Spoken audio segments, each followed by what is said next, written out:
Maddie submitted an offer for a couple who had an exclusive buyer agreement with Marjorie. Now these two realtors are facing off in mediation. Let's see what can happen when you don't carefully vet a potential client.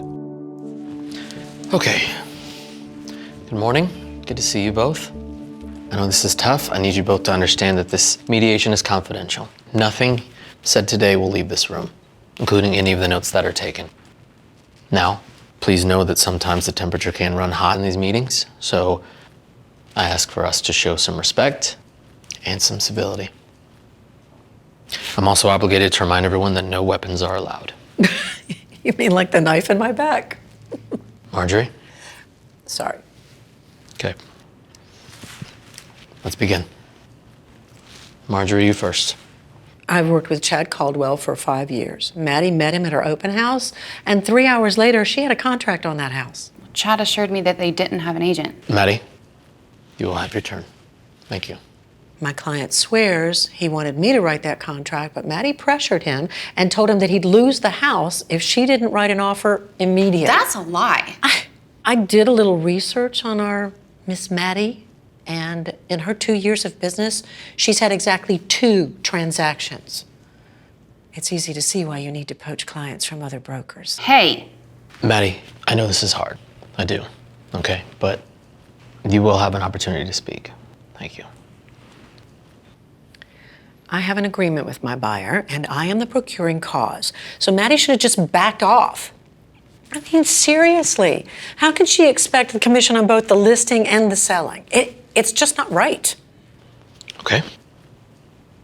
Maddie, it's now your turn to speak. I'm sitting here and I did nothing wrong. I did not interfere. I explained the agency disclosure form and the non-discrimination form.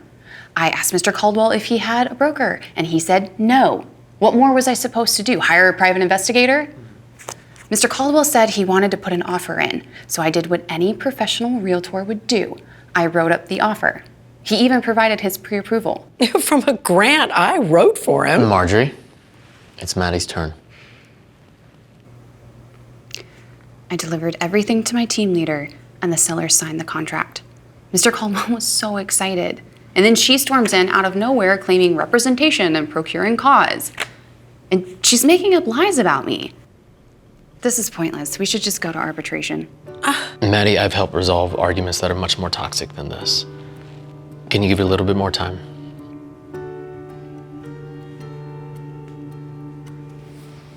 I met Chad Caldwell 5 years ago, and he was in debt.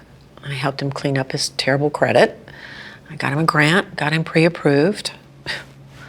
I helped him become an adult, really. I think he was just so excited to be pre-approved after 5 years that he just couldn't wait. And it hurts my feelings that he didn't even mention me. I understand your frustration, really, I do. But after putting in so much time with him, even with the commission, I think I'm gonna make about $5 an hour. Why would you keep working with him? Oh, I'm sorry. Can I ask that? Marjorie, you don't have to answer that. No, it's fair. I'm not gonna lie. Chad can be exhausting. But he reminds me of my brother, so I wanted to help.